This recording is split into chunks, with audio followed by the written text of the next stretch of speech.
Арнамызға қосылған көрермендерге қайырлы күн дейміз. Назарларыңызда Жамбы венгр стилі бойынша 10-шы топтың кезекті бәсеке әрі қарай жалғасын табады. Жалпы бұл жерде енді мажар стилінің өзіндік бір ерекшелігі бар. Жалпы енді ғана арнамызға қосылған көрермендерге болса, жалпы бұл стилдің ережелері және қалай жүзеге асатыны туралы ақпарат бере отырайық. Спортшыларға 4 мүмкіндік беріледі. Осы 4 мүмкіндікте алған жалпы ұпайы бірге саналады. Нысаналарға ататын оқ санына шектеу жоқ. Бірнеше оқ атуға рұқсат беріледі. Оқтарды қолға ұстап немесе қорамсақтан алып атуға да болады.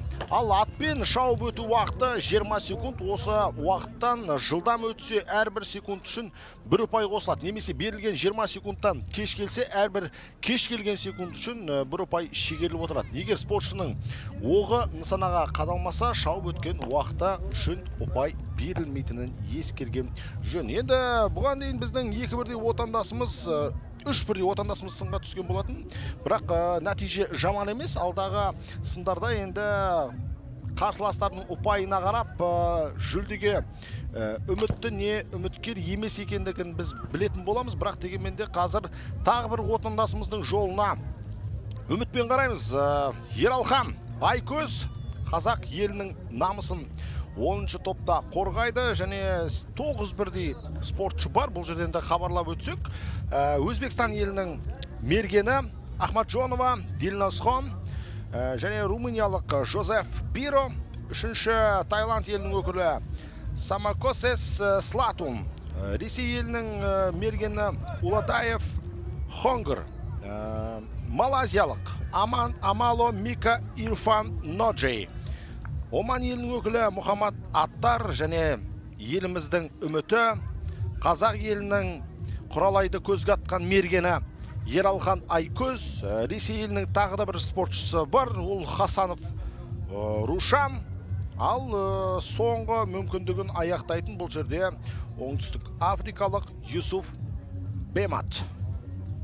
Ал дәл осы тартысты кездесулерді жүргізетін мен Айбек Намазбаев және әріптесім Шыңғыс Сенғажин. Қымбатты көрермендер, жалпы бүгінгі венгр стиліндегі жамбы соңғы тобы, соңғы кезең. Осыған дейін жаңа әріптесім Айбек айтып кеткендей, біздің 3 спортшымыз Абзал Тулыбеков, Айтбек Сарбай және Батыр Бексауыттар оқ бойы оза шауып тобынан дараланған болатын. Ендеше соңғы топта үмітіміз Ералхан Айкөзде болмақ. Айттық қой, осыған дейін жалпы спортшыларымыз көшпенділер ойындарына 3 ай дайындық жасады. Тыңғылықты ұлттық құрамаға кірген 15 адамнан 4 спортшы іріктелген болатын. Жыл басынан бері дәл осы ойын үшін 4 оқу-жаттығу жиын өтті. Оқу-жаттығу жиындарының барлығы дерлік Алматы облысында өткен болатын. Және де әр спортшыға жеке-жеке тактика, жеке-жеке тапсырма жүктеген болатын. Және де осы жамбы атудан Қазақстан ұлттық құрамасының бас бапкері Елдос Бадашев мырза дәл осы мажар стиліндегі Европа чемпионы болған Франция құрамасы, мажарлар, монғолдар, түріктер біздің басты қарсыласымыз болады деген еді. Дегенмен бүгін біздің спортшылар осы Елдос Бадашевтың берген тапсырмасын мүлтіксіз орындауда. Алғашқы 3-ші топтағы алғашқы айналымда Абзал Тулыбеков қандай керемет рекордтық нәтиже көрсетті, оған да куә болдық. Ендеше соңғы түйегенің жүгі ауыр дегендей, мінекей Ералхан Айкөз бүгінгі жарыс жолына, алғашқы күннің жарыс жолына мінекей шығатын болады. Сондай-ақ көрермендер назарына тағы бір мәрте естеріңізге сала кетейік. Бүгін Астана уақытымен 19:00-де дәл осы 5-ші дүниежүзілік көшпенділер ойынының ұлы дала дүбірінің ашылу салтанаты болады. Оны да біздің арнамыздан тамашалай аласыздар. Ал біз әзірге дәл осы венгр стиліндегі жамбы атудың жеңімпаздарын анықтайтын боламыз. Дильносхон Ахматқожа мінекей қазір алғашқы мүмкіндігіне шығып отыр. 3 жебені де емін-еркін нысанаға дарытып, мінекей жаттығу жаттығу жұмыстарында жүрген. Мінекей 14-те 6.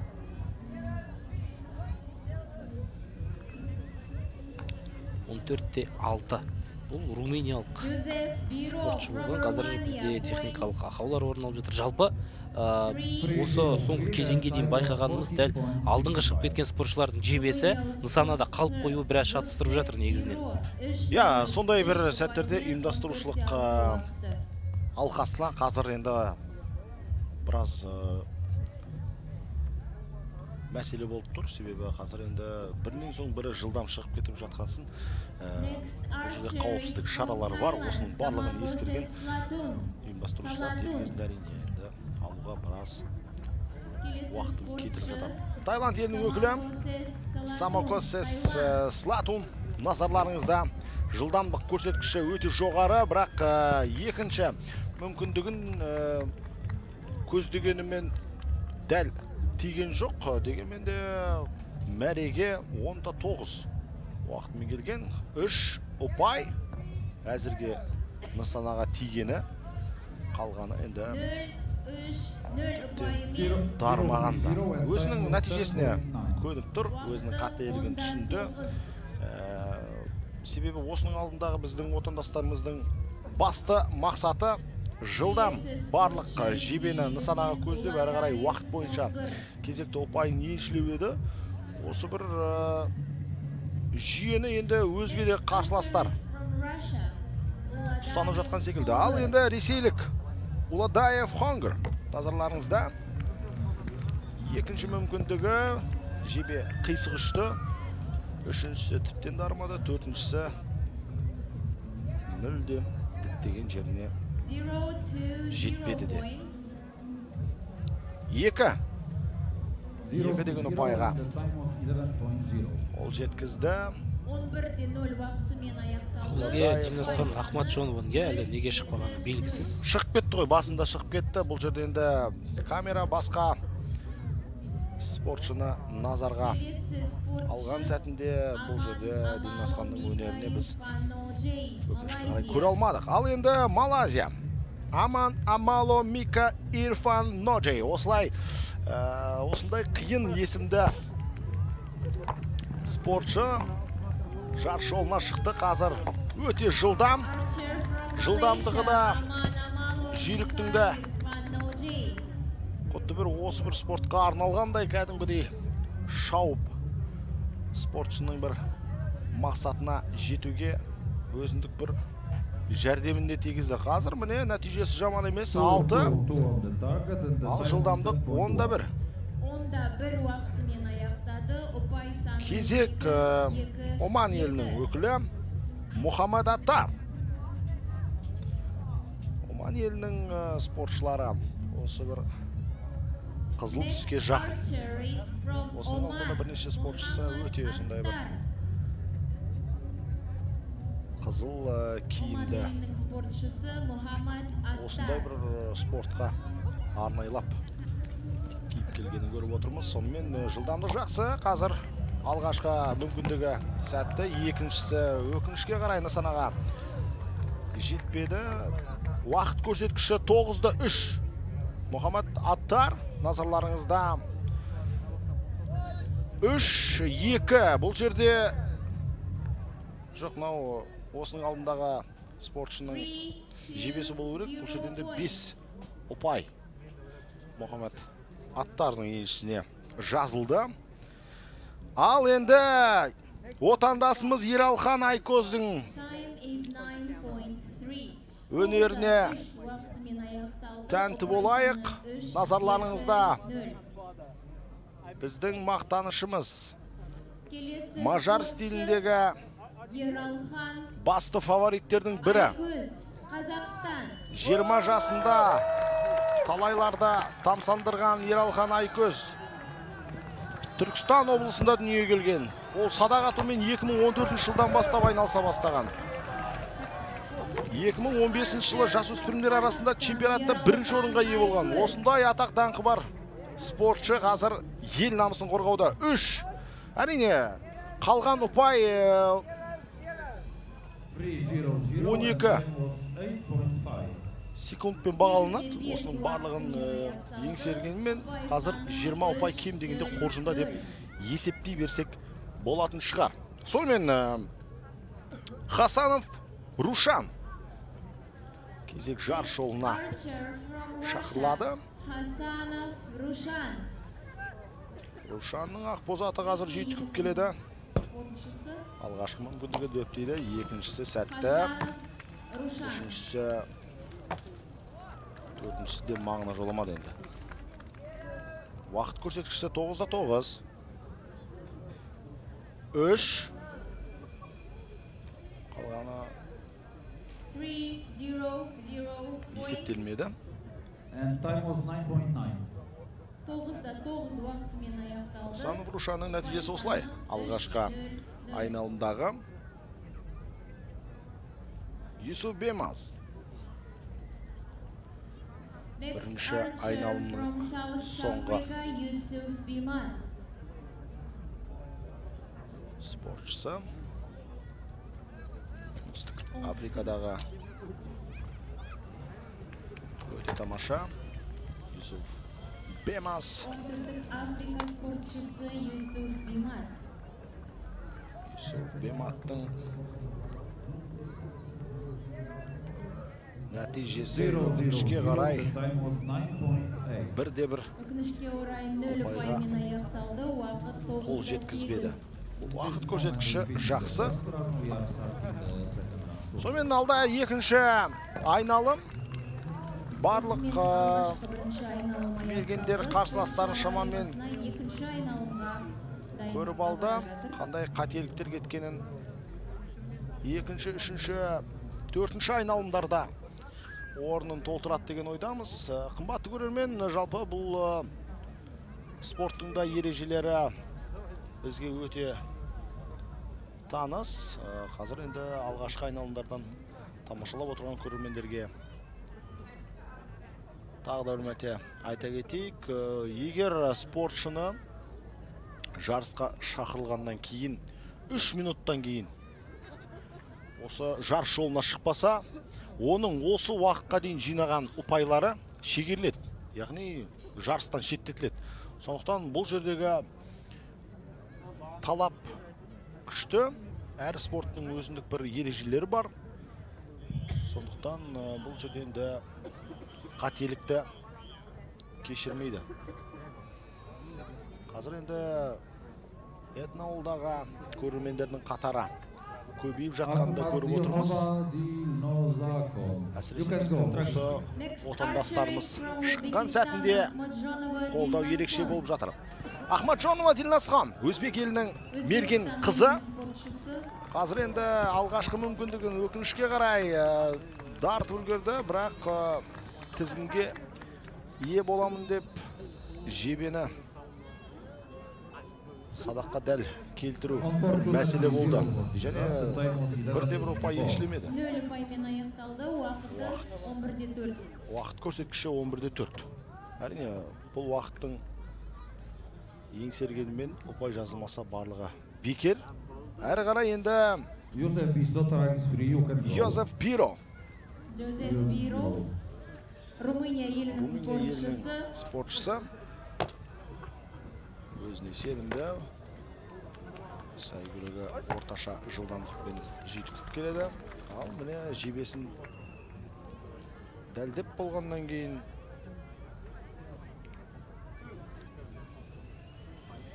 жылдамдықта қосып әрі қарай шаба жөнелді. Жозеф Биро, назарларыңызда. 13-9 уақытымен аяқталды. 13-9 уақытымен мәреге келген. Енді кезек Самакосес Слатун, Таиланд елінің өкілі. Алдыңғы бірінші айналымда жаман нәтиже көрсеткен жоқ. Уақыты да өте шақ келген болатын. 10 секундта бағындыра алды мәрені. Сондықтан да қазір бұл Таиланд спортшысынан барлығы төгеге барады. Слатун некей қазір ақбозатымен жүйткіп келе жатыр. Көрейік дегенмен басты бұл жерде енді спортшыларға да қиын, онда айта кетейік. Тақымдап атты басқарып, бүкіл мидың күшін, білектің күшін барлығын нысанаға көздеп, және де уақыт ұтудың өзі бір талай біліктілікті, бергендікті, сондай-ақ ақылды қажет етеді. Сондықтан қазір спортшылар 5 ұпай еншілеп отыр. Слатун өте жақсы. Алғашқы айналымда да 10 секундта өткен, осы жолы 11 секундта бағындырып отыр.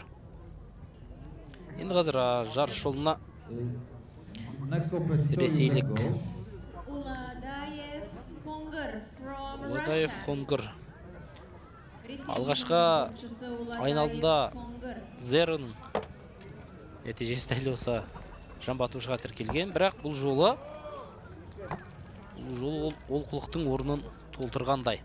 11-де 4 секундта қазір жүріп өтті, ал 3 ұпай ғана. Егер 2 деп есептеп тастамаса қазір, өйткені сызықтың бойында жатыр, дәл сол 3-ке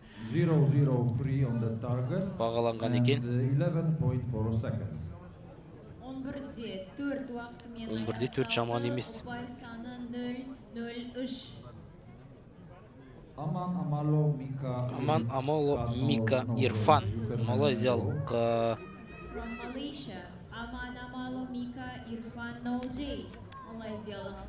спортшы мінекей 5 жебені алып шыққан екен. Қазір 5-еуінде тигізе алуы ол әрине мүмкін емес. Ал мына соңғы жебе жоқ дөп дейді. 6-шы жебені мінекей қорымсақтан суырып алып шыққан еді. Дегенмен қазір ұпай санына бірге куә боламыз. 10 секундта өткен 6 ұпайға ие болып отыр қазір. Жоқ, 3 ұпай ғана, қазір. Үшінші нысанаға да дөп қадалғандай көрінген еді. Дегенмен малайзиялық спортшы 3 деген ұпайға ие болып отыр. Ал Мұхаммад Аттар қазір Оман өкілі Ақбозатында мінекей. Оман Аттар жылдамдыққа аса қатты мән беретінін байқадық. Алғашқы айналымда қазір де дәл солай 3 жебе атып үлгерді. Екеуі нысанаға әйтеуір дарыды, бірақ қазір ұпай еншілей алды ма? 3 ұпай, 3 ұпай. 2 жебенің екеуі де бірінші нысанаға дөп көзделген екен. Мұхаммад Аттар, омандық спортшы, қазір 3 ұпайға ие болып отыр. Ал қымбатты көрермендер, нағыз тақым қысатын сәт қазір біздің отандасымыз Ералхан Айкөз мінекей дүбірлетіп қазір бастап келе жатыр. Ералхан Айкөз алғашқы айналымның нәтижесі көңілден шықпады. Сондықтан да қазір екінші айналымда ұпай жинауға тырысады. 3-ші, 4-ші жебе жете қоймады қазір. 3 жебені нысанаға дартты. Дегенмен қазір ұпай сандарына кезек берейік. 6 жебеден жалпы әлемнің тұңғыш чемпионы 16 ел қатысқан әлем чемпионатында топ жарған, алдына қара салдырмаған Ералхан Айкөз қазір өкінішке қарай 3 ұпай еншілеп отыр. Дегенмен қымбатты көрермендер, 8-де 3 секундта өткен екен. Қазір қалған ұпайлар дәл сол уақытына жазылатын болады. Демек бізге аса бір қатты қобалжитындай, уайымдайтындай дәнеңе жоқ. Себебі Ералхан Айкөз барлығын дұрыс жасады. Жылдамдықпен алып тұр. Ал бұл Хасанов Рушан ресейлік спортшы қазір жылдамдығы бәсең, бірақ 3 жебенде тартып үлгергендей қазір. Бірақ 11 секундта бағындырды, қателеспесек. Тамаша қазір міне 4-3 үшінші нысанада қазір. Жоқ, 9-да 8-ді бағындырған. Өте керемет. 9-да 8 және 6 ұпай. Бұл деген әрине.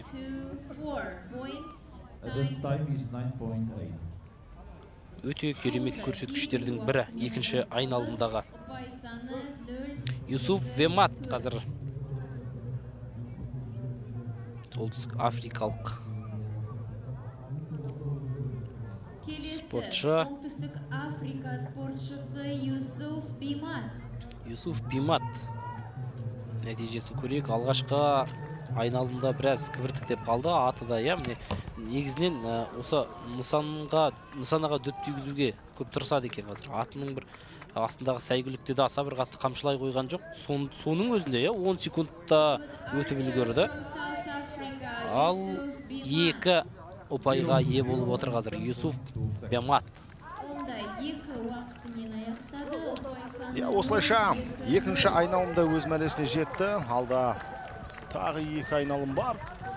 Осы 2 айналымдағы ұпайлардың барлығы есептеліп бір қорытынды шығарылады. Қымбатты көрермен, естеріңізге сала кетейік, Астана қаласының ең үздік спорт алаңдарында 21 спорт түрінен жарыстар өткізіледі. Олардың қатарында ат жарысы, ұлттық күрес түрлері, дәстүрлі зияткерлік ойындар, жекпе-жектен жарыстар, дәстүрлі садақ ату, құс салудың ұлттық түрлері, жалпы ат үстіндегі сайыстар, халық ойындары ойнатылады. Жалпы дәл осы 5-ші дүниежүзілік көшпенділер ойындарында 97 медальдар жиынтығы сарапқа салынады. Сондай қымбатты көрермен, бүгін ресми ашылу салтанаты Қазақстан ұлттық телеарнасы және Қазспорт телеарнасының тікелей эфирінде ашылу салтанатын тамашалауға мүмкіндіктеріңіз бар. Сағат 19:00-де басталады. Қазір енді 3-ші айналым. Әдеттегідей жарыс жолына Дильнасхон Ахмаджанова, Өзбекстан елінің өкілі. Жалпы жамбату Ахмаджанова Дильнасхон, Өзбекстан. Әр түрінде өзіндік бір ерекшелігі бар. Түркі стилінде мәселен спортшылар 2 кезең бойынша жарысады. Мажар стилінде 4 кезең.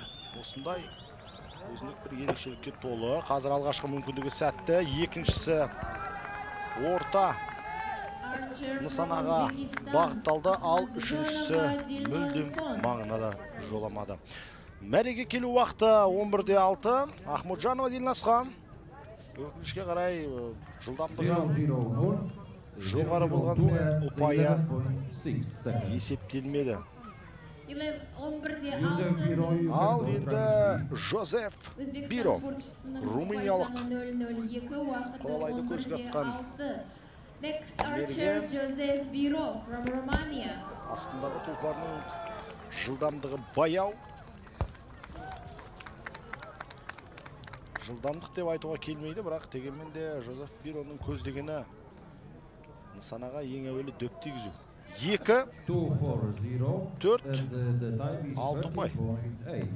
It was a result for Joseph Biro from Romania. Румыниялық спортшы Joseph Бироның ұпай саны 2-4. Ал енді Азия стиліндегі ерекшеліктерге тоқтала кетсек, спортшыларға 4 мүмкіндік беріледі. Бұл жерде мажар стилімен ұқсас. Осы 4 мүмкіндікте алған жалпы ұпай бірге саналады, және бір нысанаға бір ғана оқ атуға рұқсат. Міне осындай бір қиын.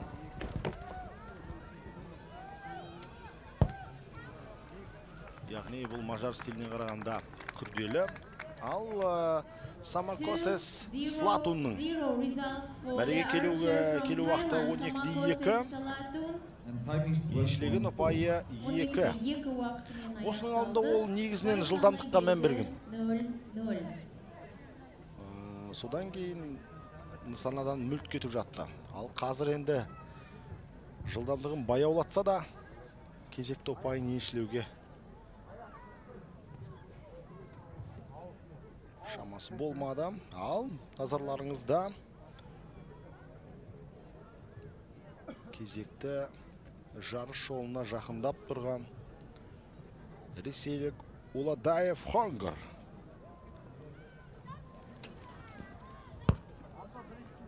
Жақсы. Үшіншіде дәл тиді. Archer from Russia, Уладаев Хонгар. Міне.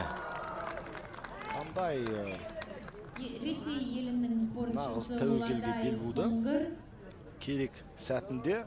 Және ұпай көрсеткіші назарларыңызда 7, 2, 9 ұпай. Уладаев Хонгар. Міне. Әзірге үздік нәтиже осы Хонгардың еншісінде. Аман Амаломика Ирфан Ноджи. Малайзия елінің спортшысы назарларыңызда. 0-4-3-2. And time is 12.3.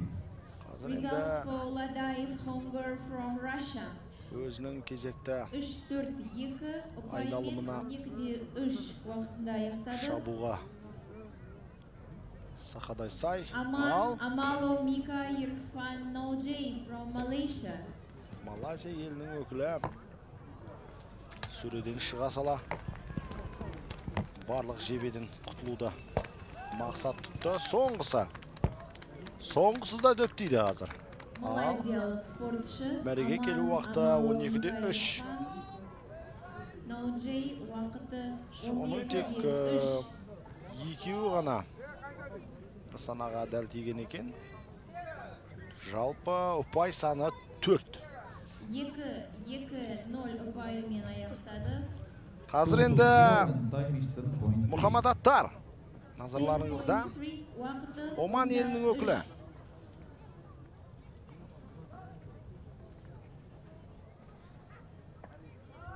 Негізгі стильдер дәл осы жамбатуда. Азия стилі, түркі стилі, мажар стилі, жамбы стилі. Әр стиль бойынша жеңімпаздардың жүлдегерлер алған ұпайларды бойынша анықталады. Осының бір ұқсастығы осында, ал қалғаны ережесіне байланысты күрделене түседі. Мұхаммед Аттардың қазір мәреге келуі 8-9. Ұпайы бұл жерде 2. 0-0. Дәл солай, ал қалған ұпайды енді And time is 8.9. артық қалған уақытымен есептесе салады.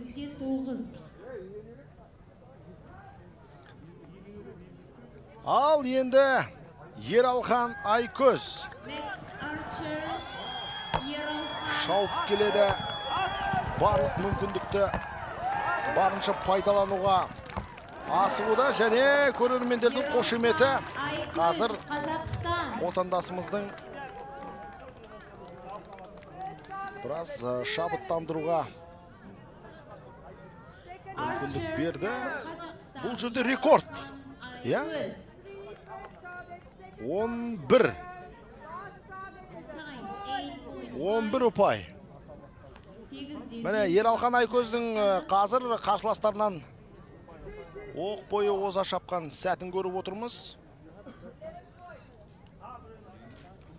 2 on the first target, Енді 3 on the second, and 4 Хасанов on the third. Рушан.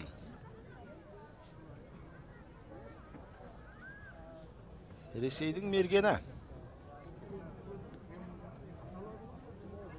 Ақбоз атымен қазір жарыс жолына шығуға әзір. 2-3 on the first target, 2 on the second, and 4 on the third one. The time was 8.5. Ал мажар стилінде мәреге шауып өту уақыты 20 секунд болатын болса, Азия стилінде 12 секунд беріледі. Осындай мүмкіндікке ие спортшы. Шыны керек, енді бұл жерде жылдамдықпен қатар мергендікті де қоса алып жүру қажет. Ал бұл Азия стилін қымбатты көрермен ертең сіздер Казспорт телеарнасының тікелей эфирінен тамашалайсыздар. Бұл стилде отандастарымыз өнер көрсететін болады. Ал назарларыңызда Рушан Хасанов. Екінші мүмкіндігі, үшінші мүмкіндігі дәл. Төртіншісі өкінішке қарай жетпеді. Хасанов Рушан, мәреге келу уақыты 0-3-0 ұпаймен дөп And дегені time is 3. 10.0. 10 секунд.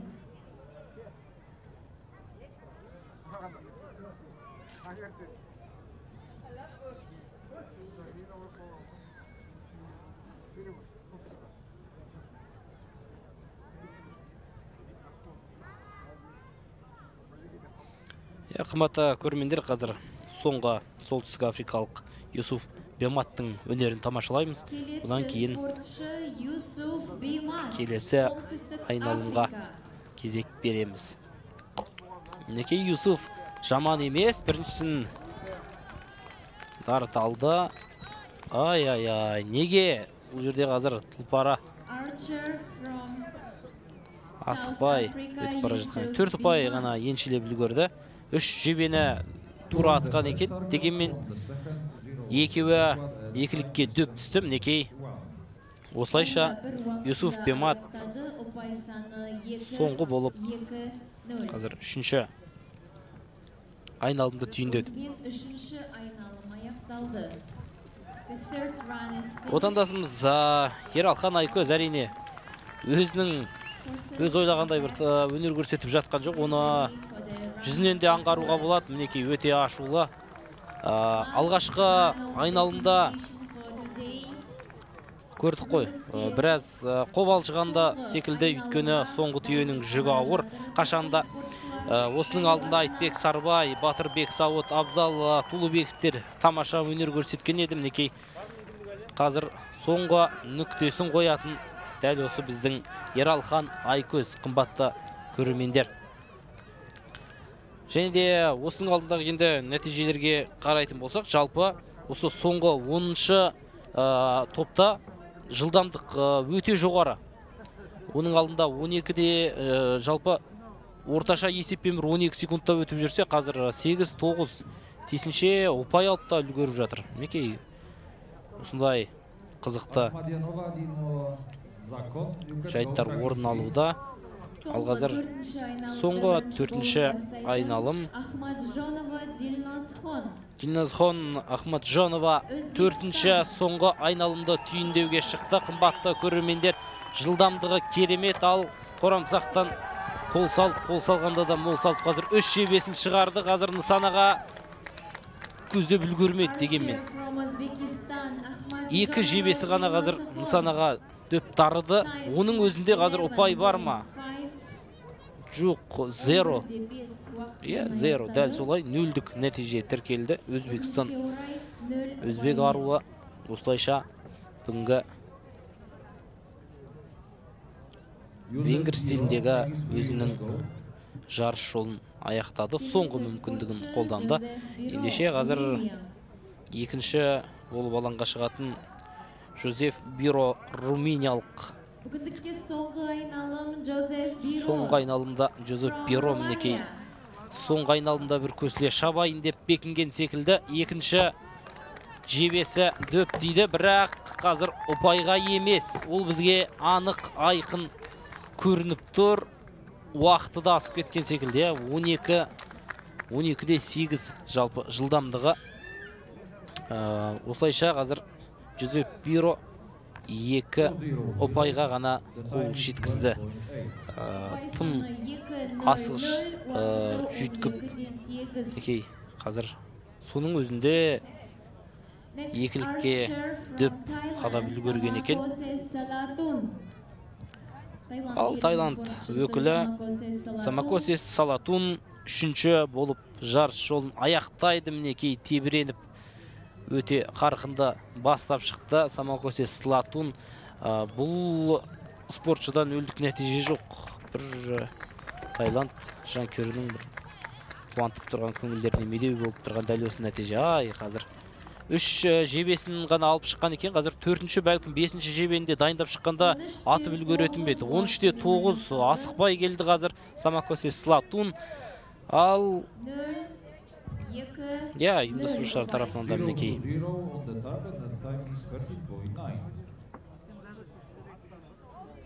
тимеген екен. Қазір енді келесі болып ресейлік Уладаев Хонгр,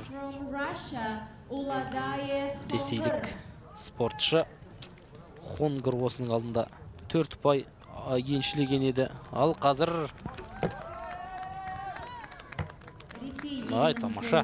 3-ші жебе жетпей қалды. 4-ші мүмкіндік. Ол да қиыс кетті. Өте қарқынды бастаған ресейлік спортшы қазір 0-дік нәтиже ме бұл жерде қазір? Дәл солай 0.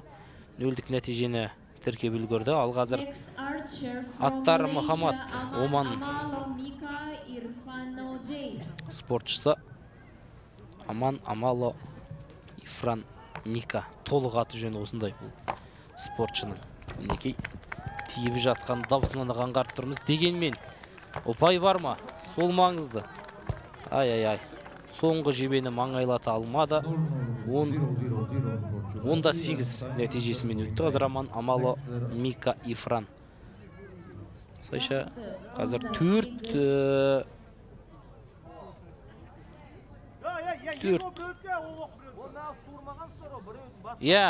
қазір ұйымдастырушылар тарапынан да айтып жатыр. Алдыңғы өнер көрсеткен спортшының жебесі суырылмаған екен. Соған байланысты мінекей осындай біраз түсінбестіктер орын алып жатыр. Дегенмен аттар бізге нысанға дөп тигізгендей көрінген. Дегенмен күтейік қазір осындай шағын үзіліс. Уақыты 10-8. Ұпай саны қазір әзірге тексеріліп жатыр. Осы орайда айта кетейік, қымбатты көрермендер, Ералхан Айкөз қазір соңғы мүмкіндігін сынайтын болады. Сөйтіп сәтті өнер көрсете алмай жатқан жерлесіміз бәлкім соңғы айналымда озаша бар қарсыластарынан. Ералхан Айкөздің негізінен ұпайы жалпы енді жылдамдығын қарасақ, жылдамдығы керемет. Бірақ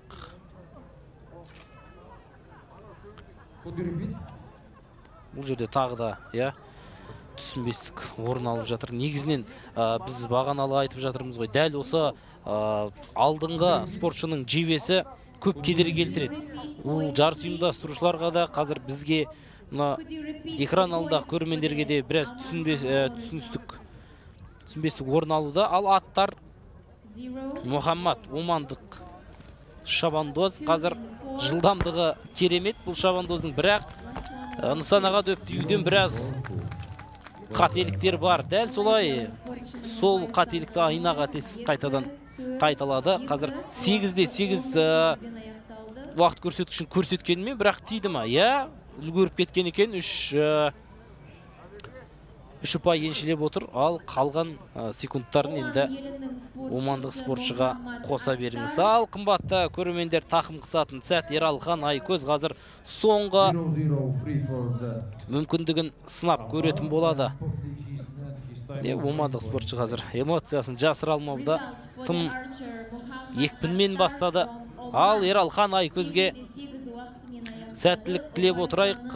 Барша тілектес жанкүйерлер қазір Этноауылға да кеш қарайғанша кірпік қақпай қарап отырған жанкүйерлер бар. Мінекей бұлақтаған шаңы бұлтқа шауып, Ералхан Айкөз жарыс жолына шықты. Екінші жебесі сәтті тиді, ал үшіншісін. Бірақ Ералхан Айкөз осы жалпы бүгінгі жарыс күнде тек жылдамдыққа ғана ойнап жатқандай көрінеді. Қазір дегенмен ұпайын қазір бірге отырып анықтайтын боламыз. Ералхан Айкөз 8-7 уақытымен мәреге келді. 3 деген ұпай алып отыр. 3 ұпайды алып отыр. Ералхан Айкөз жастар арасындағы чемпионаттың жеңімпазы. 2019 жылы 2-ші орынға ие болып, халықаралық жарыстарда бірнеше рет жүлделі орындарға ие болып, түрлі фестивальдерге қатысқан біздің мерген батырымыз. Ал енді Ералхан Айкөзден кейін Хасанов Рушан, Ресей елінің намысын қорғайтын, құралайды көзге атқан ақбоз атымен нысанаға жақындай түскен Хасанов Рушан алғашқы мүмкіндігін дәл тигізді. 3-ші, 4-ші, 5-шісі, 6-шысында тәуекелге бел буды. Уақыт көрсеткіші 9-4. Елінің спортшысы болды Хасанов Рушан. Қазір енді ұпайларын 9-4 уақытпен аяқтады. есептейміз. Time is 9.4. Бізге енді нысана жақты бір көрсетсе, өзімізде есептеп алар едік. 2-3 on the first target, 3 on the second, and 0 on the third one. Қазір енді Юсуф Биматтың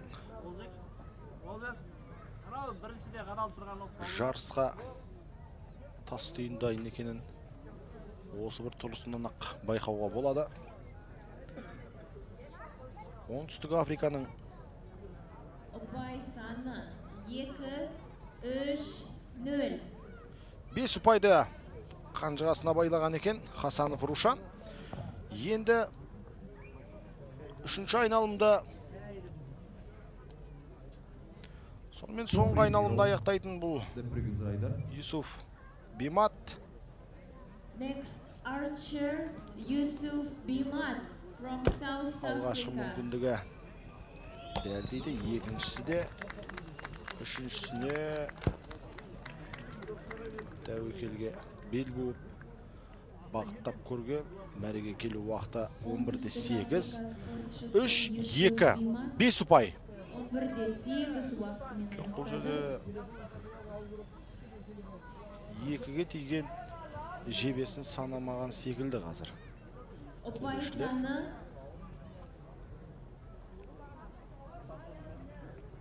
саны 3-0-0.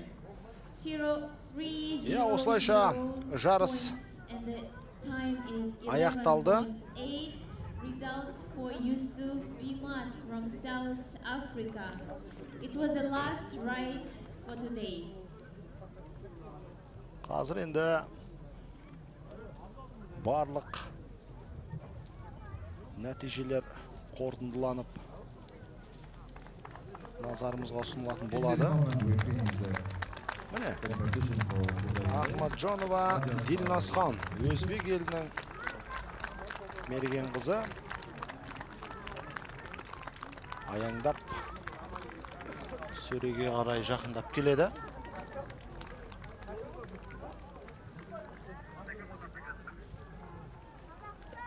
Ал бізге әзірге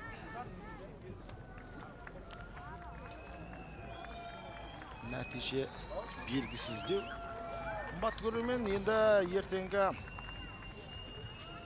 жарыс кестесін назарларыңызға ұсына отырайық. Осы үзілісті пайдаланып, 9 қыркүйек күні Жамбату, Көкпар, Көкбөріден бәсекелері басталады. Аударыспақ, дәстүрлі садақ ату, қазақ күресі, Жақсылық Үшкембіров атындағы жекпе-жек сарайында, сондай-ақ өзбек күресі Кураштан белдесулер Алау мұз сарайында, Мас рестлинг дәл осы Алау мұз сарайында өтеді. Және асық атудан, дәстүрлі садақ атудан және қазақ күресінен белдесулердің нағыз тартысты кездесулерді тамашалауға мүмкіндіктеріңіз бар. Олай болса, қымбатты көрермен, осылайша бізге берілген уақыт аяқталды. Ал енді күні ертең дәл осы Жамбатудың қорытындысы шығарылып, марапаттаулар жүргізілетін болады. Ал біз санаулы сәттерден кейін Қазақстан ұлттық арнасы және Қазспорт телеарнасы арқылы 5-ші дүниежүзілік көшпенділер ойындарының ашылу салтанатын тамашалайтын боламыз. Ендеше жеңісті күндерде жүздескенше аман, сау болыңыздар.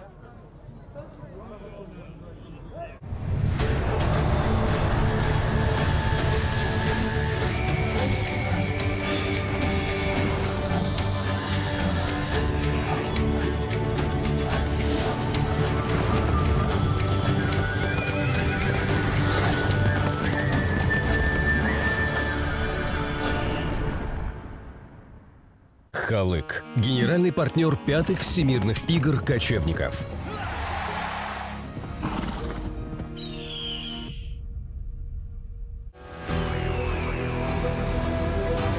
In the vast expanse of rolling steppes and towering mountains, the nomadic spirit inspires us towards boundless freedom.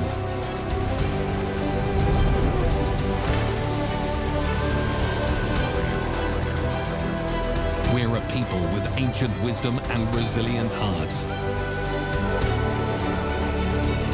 Now, as we reflect on our heritage, we broaden our horizons to transform aspirations into reality.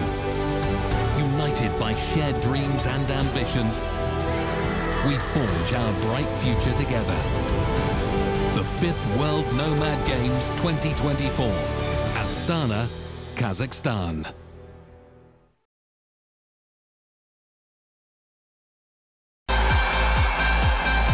8 сентября на телеканале КАС Спорт. Лига наций УЕФА. Дания, Сербия.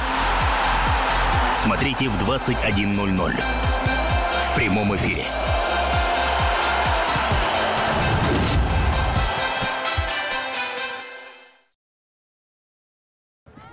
Мы живем футболом. Открываем в себе новые силы. Яркие эмоции. Олимбет. Инвестор номер 1 в спорте Казахстана. Дүниежүзілік көшпенділер ойындары. Алғаш рет. Қазақстанда. Қыркүйек айының 8 мен 13 күндері аралығында. Қазақстан және КАС Спорт телеарналарының тікелей эфирінде. Ұлы дала дүбірі. Әлемнің 80-нен астам елінен 2000-нан астам спортшы 21 спорт түрінен 97 медаль жиынтығын сарапқа салады. Отандастарымызға бірге жанкүйер болайық.